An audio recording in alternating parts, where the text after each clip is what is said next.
Welcome to the Underneath podcast. I'm your host, Cale Zeldin, and today I'm bringing in someone that I've been kind of oddly close with now over the internet for the last year and a half or so. Somebody I met through the Paul Vanderklay sort of network, the flotilla of channels, as he likes to say. But I'm bringing on Grim Griz, and I want to talk to him a little bit about his idea of set and sell and these things which raise us and continue to influence us. So I'm going to bring him in now. Grim. You've done so. I'm here. There you are. Man, good to see you. How you been today? Welcome to the top of the fourth wall. That's right. What is this fourth wall you're talking about, Mr. Grim? What is this? It's what's between the audience and the stage. Yeah. It's the audience spell. It puts you in that mode, like you're the receiving end of a campfire story. And where are you? Are you on the stage or are you on the other side? We're storming the stage from left, I think. Yeah, I think so. Look, you and I have gotten to know each other through this flotilla of channels, this little corner, all of that, through Pastor Paul Vanderklay and his gobs and gobs and gobs of material that keep us occupied. And I know both of us watch a lot of his content. But in the course of getting to know you, I know you talk a lot about set. And you had originally reached out to me, probably a year ago, and we had a conversation about it. We were going to try to have a conversation about set, but we got distracted by something else. Yes, and I don't even remember what exactly we got distracted about, but I remember saying then, I said, Grim, we got to actually talk about set and what you mean by set and what that sort of that tag means. And then you said, Cale, we really have to work on some defense against the dark arts material, some canon, I think you even said. So you just, for my audience's sake, could you just do a quick reset of set and what this means to you and what we should be taking from it? Okay, so Set fits into the story of Osiris, Set, Horus, and Isis. Mm-hmm. And it's theoretically an encapsulation of what the Egyptians learned about government. And at some point, Set overthrows Osiris because the Osiris has become old and willfully blind. And on some level, it maps to people getting their communal programming from at least everybody goes to church to mm-hmm. At least everybody's watching the same three networks. Right. And so Set in our time became the television set, and pretty much every house has an altar to Set in their mm-hmm. house now. And the fact that these forces are powers and principalities, and it's not just ATV or just a broadcasting company. It's the manifestation of something big. And it casts a normalization spell in every home. Yeah, it is. Maybe it seems to manifest a kind of enthralling spirit. Is that sort of what we mean here? It's, I don't know. It's almost like an in-betwixt dream state. Okay. What it actually physiologically does to a person when they start watching it. Uh-huh. Not to mention that everything on it has been designed to capture attention as you walk by. So you see the commercials, and just the motive behind it is fun too. But it's like a communal dream spell. Yeah. But this is us. This is we. Yeah. So I've been thinking a lot about it ever since you brought this up, a couple of years ago now, at least the first time I heard you say it, it was a couple of years ago now. And you and I grew up, I'm a little bit older than you, but we grew up with the television set, right? Thus this sort of the joke on set, the God set. I used to be a remote control. Yeah.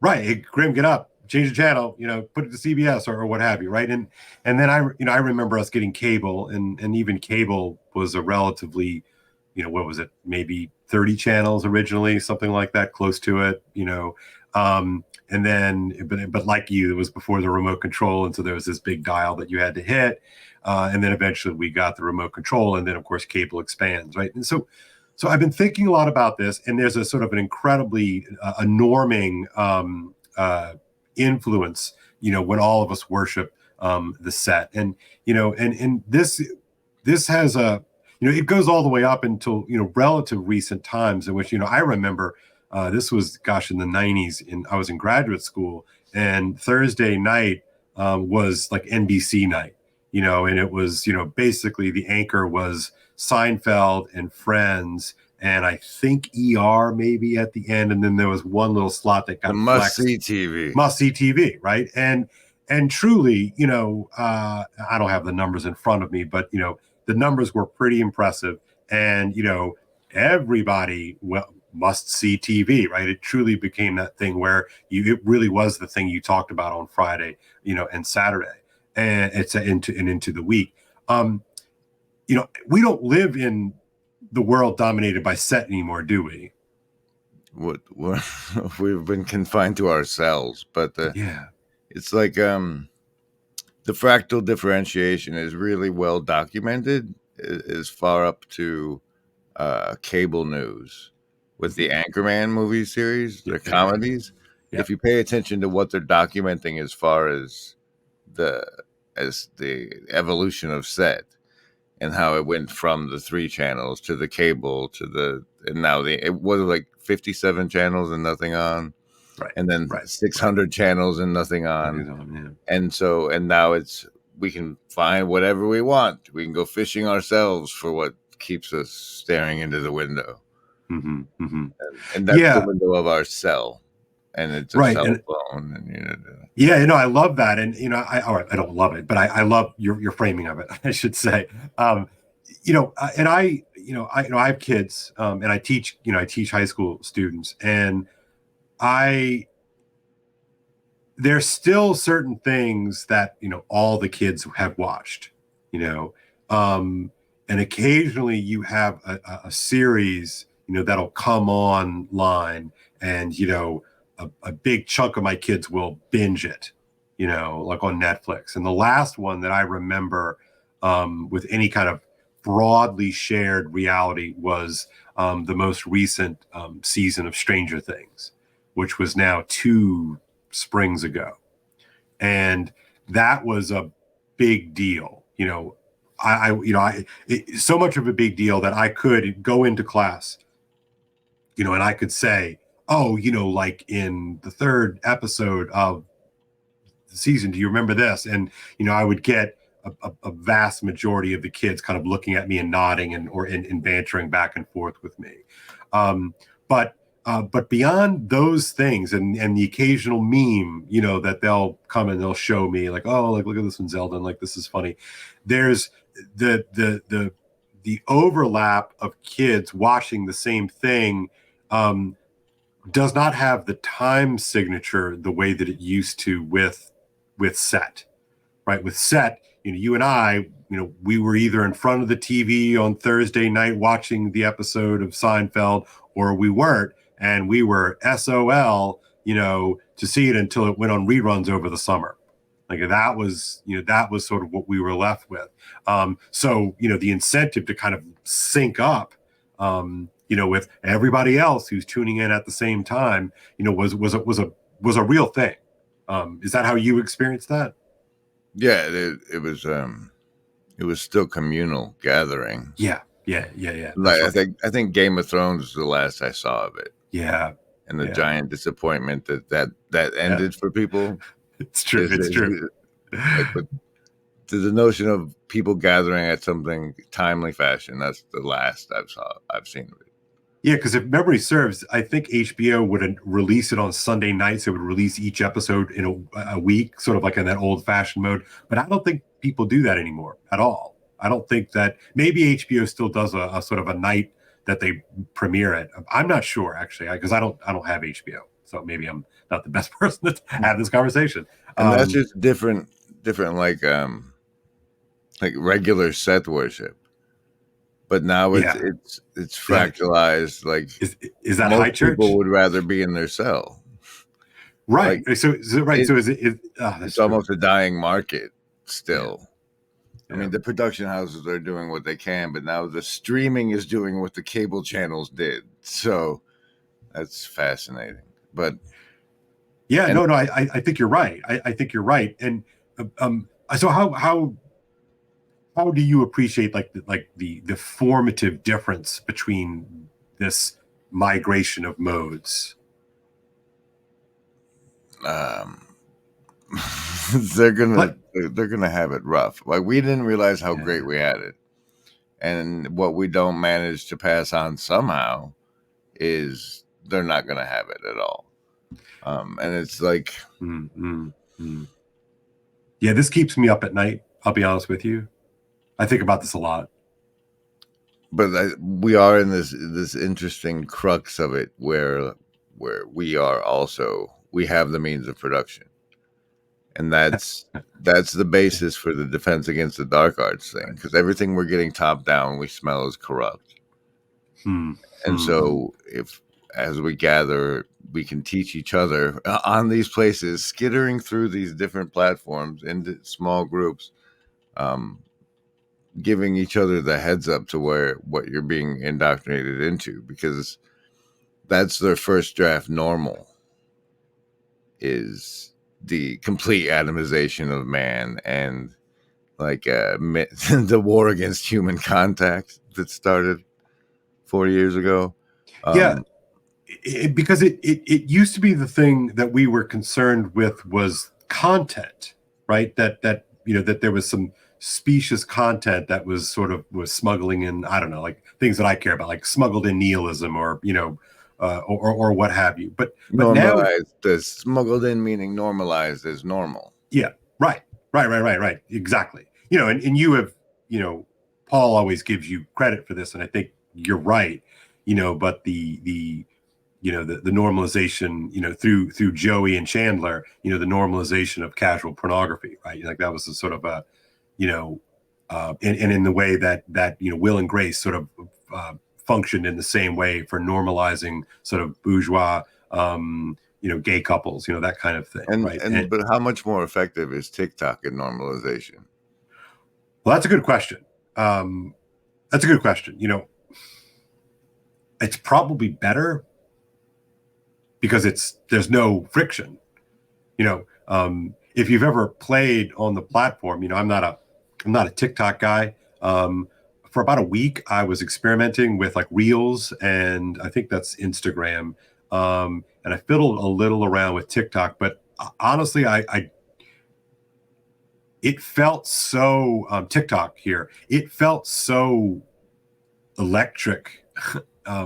It felt so it's hard to explain, but it felt powerful. Like it felt powerful in a way that I could watch reels, and they're like, well, there's quick videos, right? You just sort of scroll up and scroll up, scroll up. You could blink, and and I'm going to sound like the old guy here, which is fair because I am, but like, you could blink and 45 minutes are gone. I mean, like that. And, and what I found interesting about it is that, I would sort of like watch, let's say that I watched in 45 minutes, I watched whatever, 150 video, whatever it was. And you have like these mashed up memories that go right and left and up and down, like in this flat, this way. And I was struggling to find like where exactly were those memories, right? Because like even on just a standard YouTube video, I can dead scroll back to, oh yeah, I remember around minute 5, Kayla and Grim were talking about this, right? I can just sort of do this sort of backwards thing, and okay, it's there. But like with the reels and with TikTok, it's coming and it's coming, and it's so fast and it's so enthralling. So at any rate, after a few days of this, I said, I can't do this. I don't and it wasn't like, ooh, I love it. It wasn't like that. It was more, man, this is some pretty potent stuff, and it can suck even me away, and I'm very aware, and I don't want it to do it, and here it is doing it. Have you fiddled around at all with reels or anything like that? I've watched people use TikTok, Yeah. and like Yeah. that's what they did with their morning, and I was just Yeah. like, okay, Yeah. that's dangerous stuff. I mean, and this Yeah. and there's stuff in the name. I don't know, like if it's a hint for the slower people or whatever, but it's called TikTok, and that's a time bomb. So it's right. That's great, and that's exactly right. I remember looking up the name of TikTok, like the Chinese name for it. It's like, I'm gonna look at it. It says Douyin, shaking sound.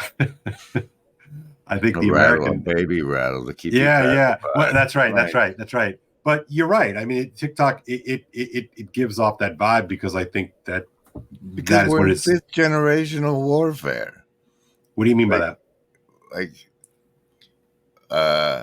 since the network is connected and anybody can create an account, actual hostile to you and your family forces can put content in front of you. They can help shape you can shape the mind of your enemy right without putting a boot on the ground. And that's the level of warfare we're at. And information and information control and who has access to it and faith in the system. This is all, it's like, that's the defense against the dark. That's why we need the room of requirement. That's right. Like we're waking up to the crumbling of our trust in our Osiris institutions has realized, like, if nobody is holding the people who are supposed to do their jobs accountable for doing their jobs, then that's what corruption is. There's nothing, like, we have all these people who are supposed to be doing this, and if everybody was doing everything, it'd be working fine. But it's gotten corrupt, and we just assumed it would be fine, and now we're where we are now. I'm struck by the seeming, these patterns, that we're talking about. You're making reference to something that's thousands of years old, right? It's an ancient pattern, and yet we are seeing, iterations of this fractal thing, through TikTok, right? But it's true, right? It's repeating itself. I've been obsessed with this as of late. I've been really thinking about when did the corruption start, right? And the flippant answer in the Garden of Eden. Yeah, right. What are you talking about? When did it start? Yeah. No. I get that. I get that. But I want to. I don't want to do that yet. I want to hold off on that because it lets us off the hook, I think, a little bit. That we can just say, oh well, stinks being us. Adam and Eve are our parents, and shrug. No. What do we do? So I know you don't do that. We live in, if you try to sort of chunk the world in 50-year increments, right? Just as sort of a method to try to make sense out of periods of time, right? And we all know that these periods of time can shift and change, and 10 years ago, seasons.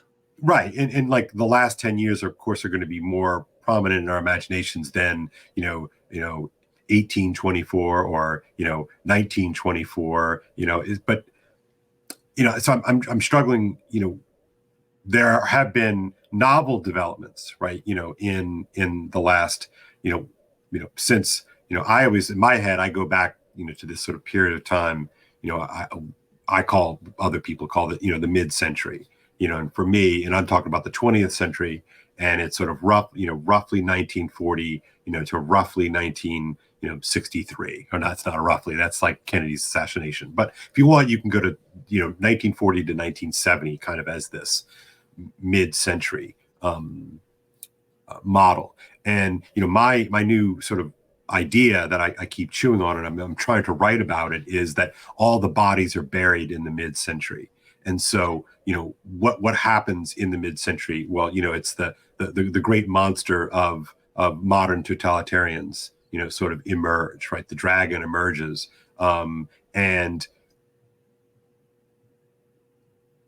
in order to slay that dragon or those dragons, you have to become the dragon to slay the dragon. And once you become the dragon, if there's not some kind of mechanism by which you undo the monsterification of yourself, then you're still breathing fire, and you're hoarding treasure, and you're terrorizing the natives, right? And I feel very much like we grew up in a world that we didn't quite realize was being manipulated and operated by like the Legion of Dragons or something like that. Well, it's funny that you said it emerges, and like if you map like the infiltration of sets into the home to the span of the 40s to the 70s, right. Like by the 70s, the infiltration was complete. Start new era. Right. No, and that's kind of what I'm getting at, Grim. That right, because it's impossible to understand what our kids are going through right now, in one sense, because we're still confounded by what happened, during the rise of Set. Or if we've bothered to look up from our phones at all. Right. Because right. So it's right. So it sort of establishes itself over this period of time. And then just when we might start to say, hey, like maybe we should start poking around and asking some questions of the thing, I'm off, with my, my device, and I'm now celled with my cell. With the sort of, we're all in this sort of massive spreadsheet, and column A doesn't talk to column B, row 3 doesn't talk to row 7. It's just it's all atom. It's the atomization that a lot of the political thinkers were chewing on again in that mid-century. I just fall back to Horus. I mean, because the story goes that using the magical phallus, thanks to Isis, is giving birth to Horus, and that's seeing things truly and clearly. It's because he gives that eye back to Osiris, right, to revivify this stuff. Yeah, and that means like at some point we go local. Like we quit watching presidential things and see like the people we're responsible for, what they're up to. Like that there's no paparazzi for our representatives. Is how are we supposed to know what's going on? And if we can establish these friends network and niche interest groups, one of the interest groups will be what my local yahoos are up to. And then that can be, we have this, we can still send things viral to the point that they can become news because of their virality in this panopticon. And if we manage to use that to shift the conversations being had, then that's how we make use of this, where we're at with it in these cells.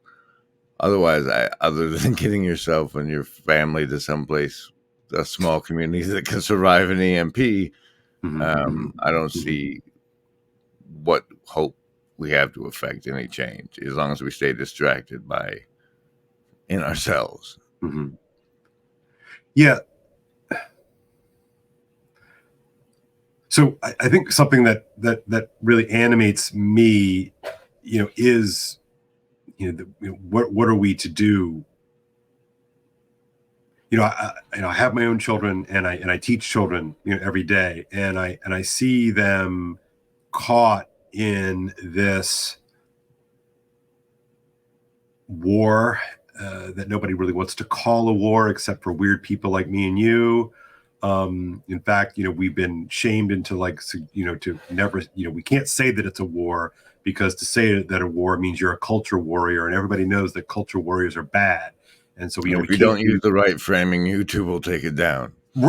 Actually, yeah, and so I watch my kids, my students, let's say, and they're, I had a conversation with a colleague yesterday, and she's a fellow teacher of old books like me. She's in my department, and she's fantastic. And we were sort of sharing notes just in passing yesterday, and we were both talking about the sort of the electric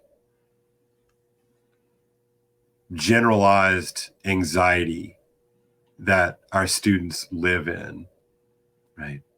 And they, and they kind of know it, right? They kind of know, they kind of, but they don't know what it is. Okay, they don't know what it is, right? But they know that they're super anxious, right? They know that this is not good. This is not good. And secondly, we noted, and we teach old books, right, Grim, and these are hard, right? But I've done it for years now, and so I know it's like doable. It's not like anything like that. But our students right now, 2024, their attention truly is just like in tatters. It's destroyed. But it's like destroyed in such a way that, like the image that I have in my head is like, it's like a snow globe, and somebody has just sort of like done one of these with it. And it's just like, the little bits are just like all flying around and swirling around. So it's not like they're even like resting, which maybe is in part sort of why we're picking up this sense of generalized electric anxiety, and, here I am, I've always, kind of jokingly thought of myself as a sort of defense against the dark arts professor, but I've been able to keep my job for more than a year. But I have all these tricks, right? I have all these, you like to joke about mind control and all this sort of stuff, but like, yeah, I'm joking. It's all a joke. No. I know it's real. I just, but it's part of your repertoire. But I am absolutely, in the business of mind control, right? In one way, or in a few ways, I choose not to be malicious about it, but I'm grabbing my kids' attention. I'm making them read, let's say Macbeth, right? I'm, making them do this. So I'm enthralling them in some sort of shared, business or shared enterprise. And I'm trying to get them to think and to see, right? And I'm trying to get them to think and see in ways that will allow them to transcend their time and their space, right? That they're not stuck or trapped in this sort of superficial mode of being, right? Sure, I have to teach them how to write and all those other things, but really, like, that's sort of the thing that I have to do so that I can do the real stuff, which is to try to get them to see better and to inoculate them against like the bad stuff. And increasing their savings throws. Yeah, that's right. Yeah. Give them a bonus to their saves by going through your course mechanically. Right. Gamification, that's how it would work. Yeah. So like, so at the beginning of the year, there's no bonuses to their throws, but hopefully by the end of the year, they've got their +5, +6 because they've leveled up just like an RPG, right? So yeah, no, I think that's exactly what I'm trying to do. And so typically, right, you would, think of it as a campaign, right? If the group of us are on campaign, and if I'm guessing in this thing, I'm the DM, I don't know, or, the lead character or what have you, we're leading them through this dungeon, and I'm saying, okay, guys, like, there's a dragon right over there, like right there. So let's concentrate our attacks on, that thing over there. Right. And so, well-ordered group, you go in turns and everybody's sort of doing all their complementary things and healing and all the stuff. Right. And that seems to be precisely what Cell confounds. That kind of like that campaign, that fellowship business. Definitely the fellowship business. Yeah. It's the war on human contact. It's to me, it's like, okay, I try to put myself back in youth's shoes. Yeah. It's like, if I was coming up in this, what would I need to know? And like that porn is a weapon Yeah. designed to turn people into scourge boys is one. Yeah. It's that you are the product on the platforms. You're not, and the algorithm promotes what the algorithm wants to promote. It's that your attention is nothing because you've been hit with weaponized attention destroying. It's like, okay, we tried to keep you as safe as we could while you were a kid, but like, it's bad out here. This is how bad it is. You're part of it now. That's just a heads up that as good as it seemed like it was, that was kayfabe illusion. What's really going on is, I don't. But the thing about the 50-year chunks of time, is that we're on an exponential curve. And so like the 50-year chunk turned into a 20-year chunk of between like the 70s to 90s. 90s, the 90s was its own. There's probably like three different, like from aught to aught 8. And then after what happened in aught 8. And so like whatever's happening is happening in smaller chunks, just because the amount of information we're being exposed to, like just made aware of, is like that. Right. Does it get to is there a saturation point, with that?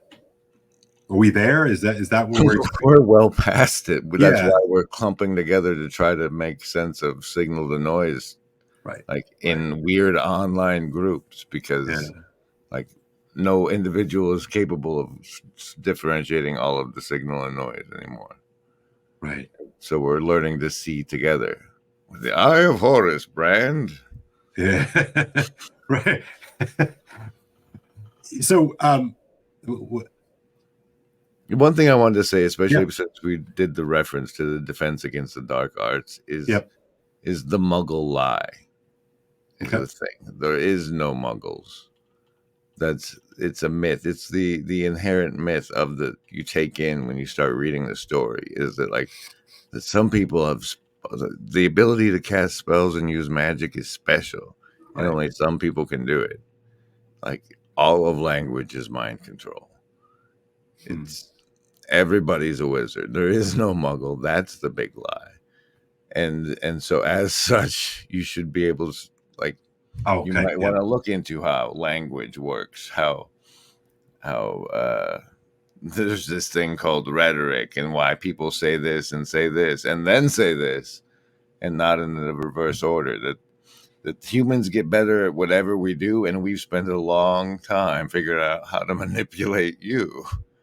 And so I have a theory or a question to that. So I'm teaching Milton right now to the kids, Paradise Lost, and I was telling the kids yesterday that Milton went blind in the middle of his life. He was born normal, what have you, and I'm sure there's some sort of scientific explanation for why he lost his sight in the middle of his life, but the common the sort of conventional wisdom, or whatever, the sort of the myth, is that he read himself blind. He was such an avid student, and read all throughout the night, and sort of a combination of maybe some pre-existing conditions and bad lighting that he blinded himself through the acquisition of knowledge that for him and for his group was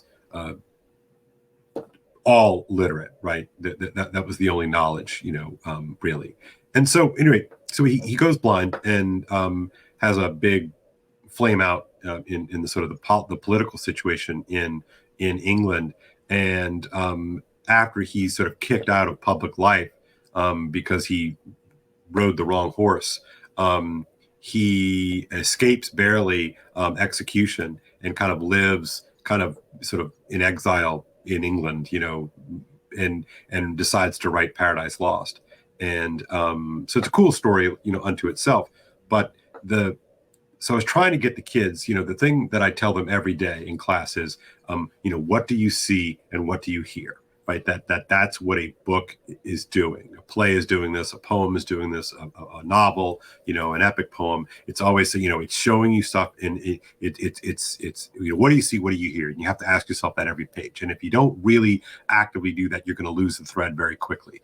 And so, so then my argument to the kids was like, look, he's blind, and he's describing to you exactly what he sees in his head, and he wants to sort of show you, right, using words. He's creating these images, and you have to be the Dolly IO or whatever, what is the name of the image generators? Not Dolly IO. Oh, I got you. Shit, not ChatGPT. Whatever. Moondoggle 3T2. I don't do these things, right? Because I'm bad at all of it. But oh gosh, it's right on the tip of my tongue. Midjourney is the blue. Midjourney, that's it. Okay, right. And so it's amazing. Like when you sort of think of it this way, like he finding the source code in iambic pentameter to make you cast these images in your head. But what's so interesting about that is that it requires you, like you are the hardware, right? And you have to sort of have properly groomed software to cast it. And I've read this now for 17 years in a row, and it's still hard for me. It's a legitimately difficult book, but every year I read it, I see some new scene that I had never seen before, and it's just extraordinary. This power, and he's been dead for how long, right? And here it is, and if you can really pay attention, if you can really give it your attention, you can have these bursts of cinematic pleasure and Dante's Inferno, the mushroom trip. Well, but it does, right? And so my goal, so again, in that mode of the defense against the dark arts, is like, I always tell them that, look, I don't expect you to get this perfect. I don't expect you to get all the subtleties and all the nuances. Like, that's fine. Like, I'm still working on it myself. But I just want to give them some taste that they have this power within them, right? They have this thing. So to take your Muggle wizard thing, I never quite frame it in that way to them, but I have said this, and you can ask all my students for the past 15 plus years. I said, look, guys, like, what I do, when we're reading Paradise Lost, say, or Macbeth or whatever, Dante's Inferno, is like, what I'm doing is not magic. So this is interesting. So in other words, my argument to them is that I'm not some wizard on the stage that has this power, and I was just one of the lucky ones, and I got tapped by the magic wand and you didn't. Must suck being you, right? Because my goal has always been to lower the mental and emotional barriers of engagement. But I can see what you're doing. You actually are saying, well, no, kids, you're a wizard too, and maybe that's the better way to do it. I had never thought about that. They cast a spell on you that says you weren't a wizard, so you'd be quiet. But really, that's so interesting. But really, so maybe I have to flip the script and just simply say, like, yes, what I'm doing for 17 years, I've been telling people that I'm not a magician. That was a terrible lie. Here are the spells you need to control others. I have so many regrets. So that's, but you see what I was trying to do, right? What I was trying to do with it is, like, really what I'm trying to do is to get them to roll up their sleeves, dive in, that you have agency in this situation too, right? And in fact, I catch myself from time to time, remember it, buddy. Yeah, I do. It's so funny. Like your brandings like float around in my head, with this stuff. But so convince me why I should flip the script. Why should I convince the kids that they're magicians too? So they can start a hero's journey. Like them versus Dante. There's a dragon named Dante. It's a literary work. What treasures can you carve out of it? Yeah. Boy, that's such a better thing. That's such a better way. I don't know why I got that wrong. You didn't. You were trying something else.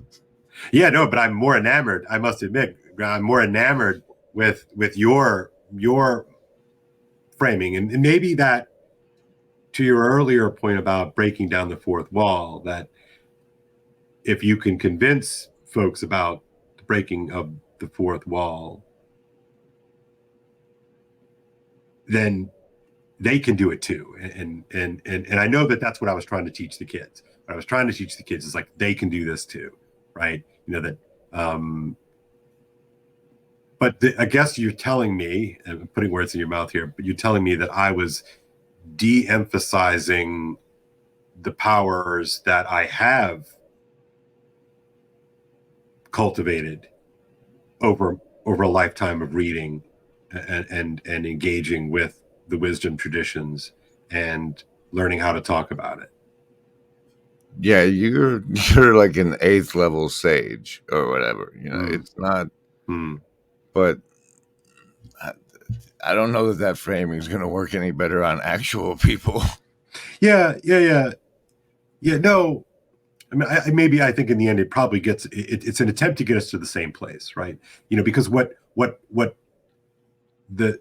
we notice, in the trenches, so to speak, in the lovely trenches here at school, and it is a lovely school, that there's a real kind of learned timidity to our kids, our students. And I know from talking to my colleagues at other places that it's not just something specific to my school, that it is something, in fact, that is generalized through the population. And we're all symptomatic, kind of, one might say. Yeah, that's right, Grim, right. And that they either it's because they're scared of making a mistake, but I think it's because they've lived in a world that's fed to them. I mean, they operate through a feed, and it's like we have feed bags, right? But but this is the live feed, right? This is the live feed that through which they get the download, and they don't have margin for error when everybody's got a camera on them. Yeah, social situations is so much tighter. Yeah, it's an anxious situation. And that's why me, I'm always talking about this second order processing. This what's the guy, the German guy, Mueller. Oh yes, the prophelicity fellow. Prophelicity. Yeah, I mean, he's right, and I see that. So some kids like take that ball and run with it, right? They're curating their profiles like champs, but most kids get crushed by it, like truly, and so. But I don't think the average adult, and I would wonder, if we could pull this little corner, how much do those folks know how dominant its influence is in the lives of our kids? I mean, my students spend a lot of time, making sure it's just right. That they're going for competitive seats in the business world too. Oh, for sure, yeah, and then that's part of the demographic. That motive. Yeah. Right. And so I tend not to be dealing with the aspiring, Twitchers or the aspiring OnlyFans crew. It's more of the, like you said, more of the sort of the seats at the table of tall buildings in New York City. I want to throw back real quick to go ahead. The timely rhythmic gatherings. Okay, yeah. Like watching must see Game TV. of Thrones all together or whatever. Yeah. I think that they had the value of cross generational ratcheting. The bridging the gap between the expired brand millennial X's and O's and all of the distinctions those have, that even if it's a live stream, the gathering of the different groups for that mingling is something that we're experiencing the loss of. Is this, in other words, like a kind of the silo effect? Just that's what happened. I just wanted to point out that the cross-generational stuff is what happens in those communings. So, we used to have this thing called church, and so on a regular basis, about once a week, maybe twice a week, multiple groupings with multiple generations would get into the same room and do roughly the same thing. To use a fancy Vervaeke word, the social technology of liturgy. So we certainly don't have that anymore. Church, that is. I've heard of those. Yeah.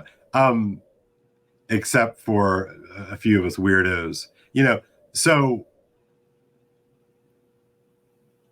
how did church lose, Grim? How did church lose? Well, they didn't do the paintball for Jesus thing. Yeah. For me personally, there's too much. The Old Testament and Stargate are too similar to my liking. Mm-hmm. And like having to be around people and like either pretend I believe that, or I don't want to be that inauthentic. I can't handle those levels of anxiety. Like what? Like secondhand cringe? Is that what you mean? Or no, it's like I don't want to be pursuing God in a place where I have to lie about it. Yeah. No, I follow. But no, and if you ask kids, I mean that's what they will tell you. Exactly what you just said. Like really, like Job, really, right now. One of the things we do in the corner, of course, is how to see differently, how to see better. What you can't take. Wait, what's that? What you can take out of it without. Yeah, right. And so I can have a whale of a time, pun intended. Reading. Sorry, that's not Joe. But I've just Jonah. But I could have a great time reading Joe. The Book of Job now, right? Because I've learned to sort of see it. But in a sort of a flattened, modernist idiom, it's like either it's total BS, or it's total BS, right? It's like like these are my options. Like it's either 100% accurate or literally true, whatever we like to say here in the corner, or it's an old story, an old Stone Age book, blah blah blah, Bronze Age, blah blah blah, that whole thing. So that's interesting. I don't know if you knew this, but in the Catholic Church, the mid-century move was to reinsert big chunks of the Old Testament back into the rotation of readings, because the prior instantiation of the rotation was 85%, whatever, 75% New Testament, and you had the Psalms and some stuff from Genesis and Exodus and ba-bam, there you go, and then occasionally you've got the Isaiahs here and a little bit of Ezekiel from images, and ba-dum, good. And so there was an attempt to kind of resuscitate or reinsert, Old Testament stuff. Anyway, it's interesting. It never occurred to me, to be perfectly blunt, because I didn't grow up in a modernist church, or not in a modernist church that way. I didn't grow up in a fundamentalist church. I grew up in the Church of X-Files, so I know what you mean. Well, I feel like I'm going back to the Church of X-Files now, but that's something I don't want to get into just yet. But yeah, meaning what is that? What is that code for, Greg? It's most likely aliens, and they misunderstood what happened. Yeah. So you did grow up in that church? Yeah, X-Files. Yeah. Vis-a-vis set. Yeah. It's like we have little tribes, like those of us who watched Firefly. Yeah. That's what the Comic-Cons are manifestations of, right? Yeah. Where they did find resonance in the sea of Set's offerings. Yeah, they're these sort of esoteric colleges, right? In that Jacques Valléan sense, these secret colleges of groupings of people who know, right? Um, cryptic groupings of knowledge. Yeah, that's so interesting. Gosh, so man, we should probably have another conversation about the whole UFO thing. I've been diving down that rabbit hole. It's interesting. Not a lot of chatter in the corner about this whole thing. Have you noticed that? Or am I I just think missing that stuff? I think mostly we just write it all off as demons. And Mhm. like if the government's admitting to him, then it's not what they're saying they are. The mistrust is thorough and deep. Yeah, no doubt, no doubt. I think something's going on. I'll sort of maybe. As long as you know about Project Bluebeam, you'll be okay. I And mean, that Blue Book or Blue Beam? I don't know Blue Blue Beam. Beam, I don't know Bluebeam. that one. I know Blue Book. Okay, well, like if say you're Romans, right? Yeah, And you yeah, yeah. got this problem with these upstart Jewish religion people. Yeah, the weirdos. Yeah, But it turns out that they have this Messiah supposed to come back in their story. So yeah. if we bring the Messiah back, then their religion can be over and they can live happily under Roman rule. Draw this to a close. Just be. Similarly, if we have really good holograms and these people think Jesus is going to come down from the clouds, Yeah. we can have that happen and their religion can be over. And that's the blue beam, is them shooting that Perusia, LARPing the Perusia. LARPing the Perusia. That's great. To That's the so good. extent that most people have to say, well, Christ must have came back again already. You say he's coming back? No, that was last week on Thursday. It's over now. We're in something new. Your book's over. So that's blue beam. And that's so whenever this alien stuff kicks up, I always expect it to turn that way, like take on the religious connotations and stuff. Well, I think it is, Grim. I think that's exactly what is coming down the pike. Well, there was as a curious fellow, there was some Vatican released statements on the existence of UFOs, probably over from the Lucifer telescope they all have. But well, there's credible reports that like actually, I mean, I heard they shut down an airport in Florida. Nobody's allowed to talk about, but God, there's so much you pick up, man. There's so many little pieces. They're so juicy. So let's try to land the plane through what as an observer like yourself, someone who watches and I think sees. I do. I think one of the reasons why I enjoy interacting with you and watching your live streams is I do think you see things. So we live in the world that was built by Set, and we're imprisoned by the world of Cell. What are we to do? What do you think? I mean, like what I mean, if you had to counsel a collection of adults who have a collection of kids on their hands, like what would you say to them? Homeschoolers Union. Then what? Then we'll successfully raise humans capable of saving us all. If we invest enough into children now, they'll save us when things get even worse. No, I don't think that's true. Well, I know what you mean. I don't know about like your level of education, but as far as I'm concerned, at the basic level of education, we need an adjunct of here's what they're not telling you. As the kids go through school, but that's just why it's easier for me to hope that the children are the hope than to think that any of people our age are going to wake up and start trying, which is like a pessimism spell I have cast on me, I guess. But yeah, I have to I feel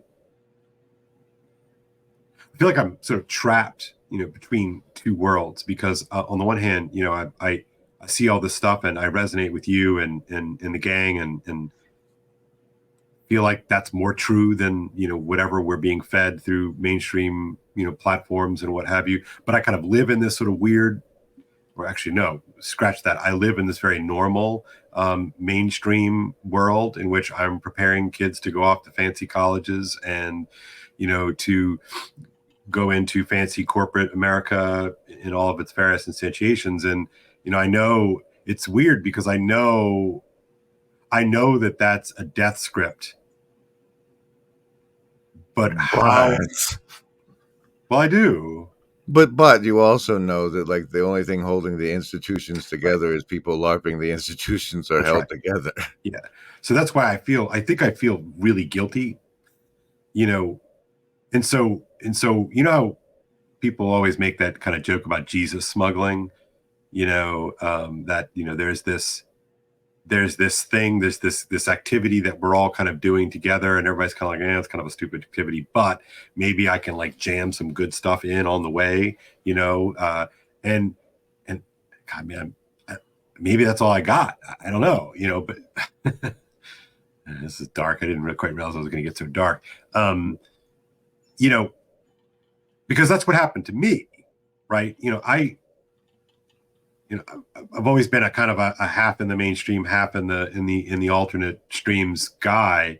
But I've been able to kind of straddle this. I went to a really normal high school and I went to a really weird college, and then I did weird things and then some normal things. And now, like for the last 15, 16, 17 years, I've been doing something like kind of normal, but like kind of really weird at the same time.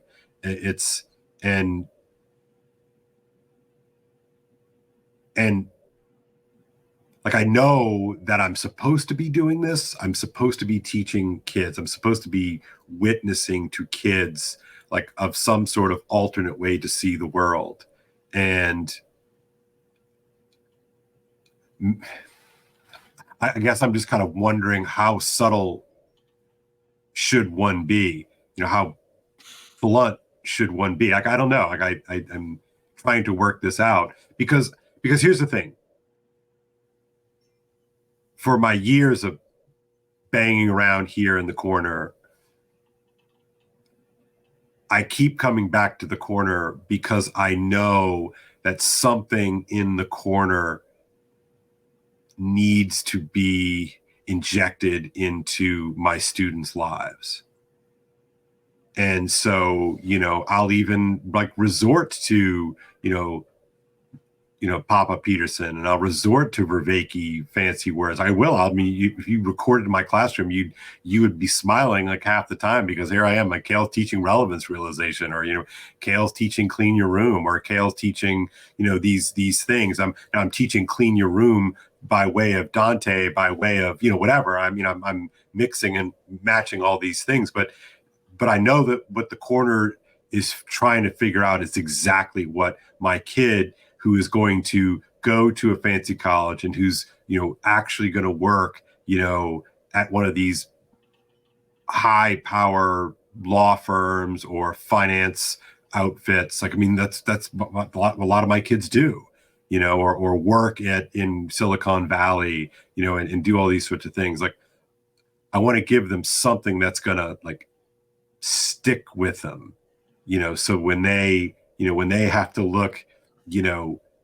when they're in the belly of nice, that they're going to have something to kind of say back to the nasties. Like a Hearthstone. It feels like a magic item that'll shine 3 times over the course of your life. Yeah. But kind of like, yeah. Because I know that it's easy enough to not have that experience. It's easy enough to go through one of these minting institutions and go on up, and then all of a sudden, you're in these sort of positions of power, and you've got, what Lewis would call, men without chests. And is that all I've got? Is the only defense against the dark arts some sort of giving the light to others? But like small little bits, like small little, just enough, like maybe they raise an eyebrow when somebody says something, crazy and dehumanizing, at the upper echelons of power, around the big boardroom table,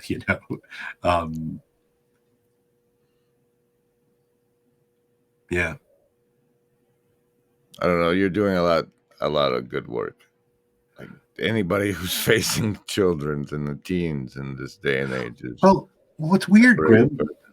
Well, thank you. I appreciate that. I suppose this is sort of functioning as a form of therapy for me. I do appreciate that. But it's funny, like it's the only thing that I do that makes any kind of sense to me. Like all the other stuff that I got to do, like fine, like whatever, grade a stack of quizzes, drive this bus to here, chaperone this, like fine, like all, but when I'm actually like facing the kids and they're all like looking at me, right, and I'm in the middle of the room and we've got this little U set up, right, it's like that's the only time that it ever feels normal. Everything else I feel like a freak. Well, it's either you're either very, very comfortable with it, or it's what you're meant to do. And that's why it feels right. And yeah. I think I like it because then you don't have to do any of the actual heavy lifting yourself. You just give the guy who's eventually going to do all the heavy lifting. Here's the best nugget I got, kid. Good luck. That's right. Good luck changing the world.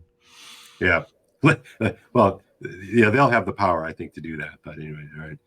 All right. Well, Grim, we're sort of coming up on the hour. It sort of seems like a natural fit.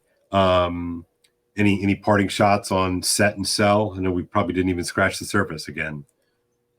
Just that it's like Valerie's letter. It's like at least we can see each other in our cell windows right now. And while we can, hi, everybody. Yeah. Cool.